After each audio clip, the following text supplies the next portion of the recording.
Minister, in the past few years, we've got to a low point in women's sport as we have seen trans women, biological men, invade these competitions, putting women in danger and allowing them into change rooms and toilets.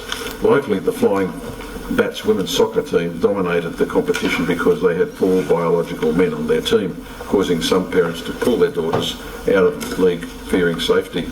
There are already cases of rape in women's prisons and women's toilets overseas as a result of allowing biological men who identify as women in women's spaces.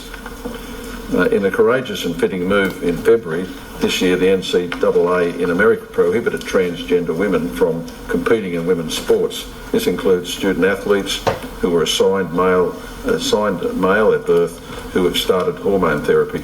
There are other moves afoot to prevent biological men from competing in women's sports at Olympic level, to make women's sports about women and not have them usurped by men. How is the government ensuring that biological women are protected from competing with biological men in women's sports and risking injury?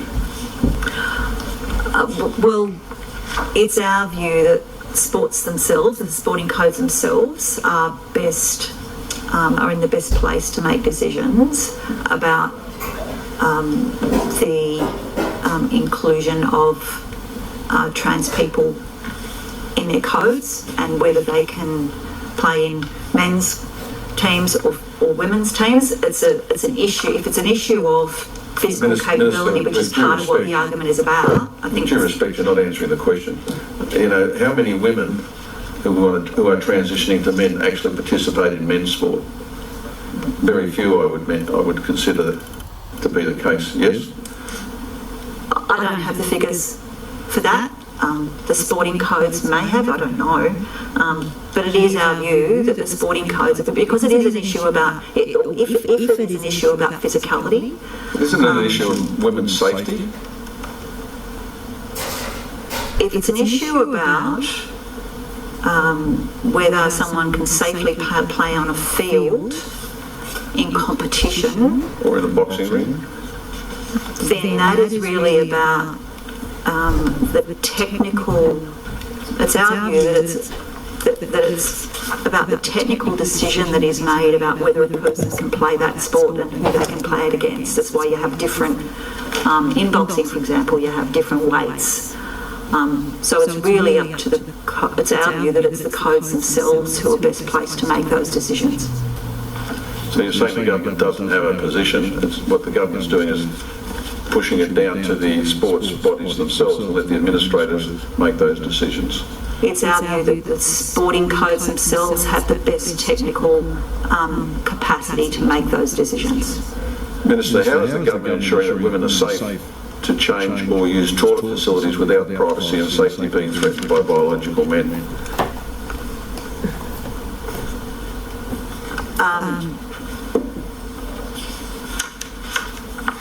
If there is a crime, if there is, and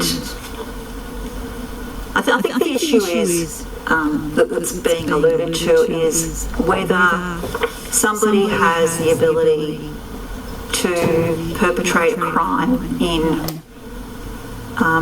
a particular place, and the government's very firm. If a crime is committed, the crime has to there should be reported.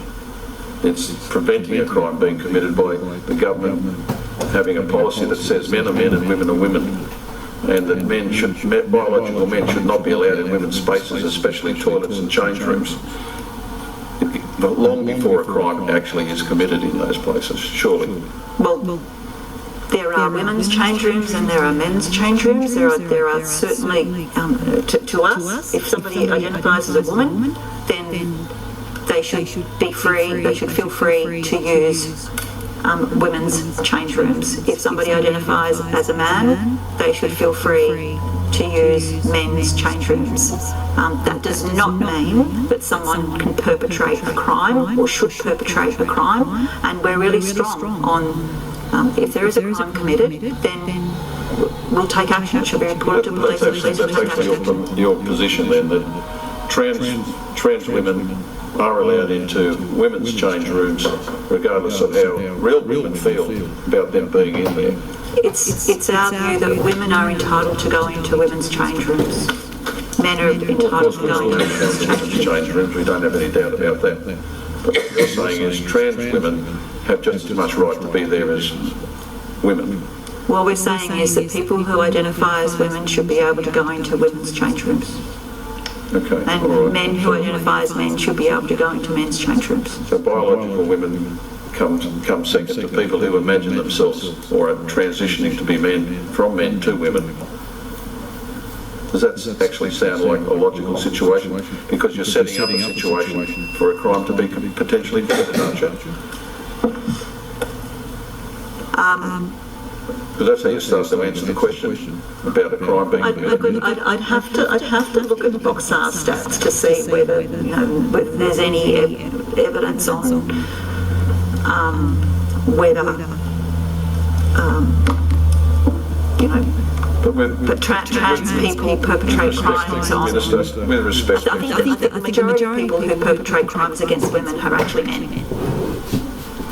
well, I've got another question coming up. They're men. They identify as men. So you're saying that if they identify as a woman, they don't commit crimes in women's change rooms or toilets?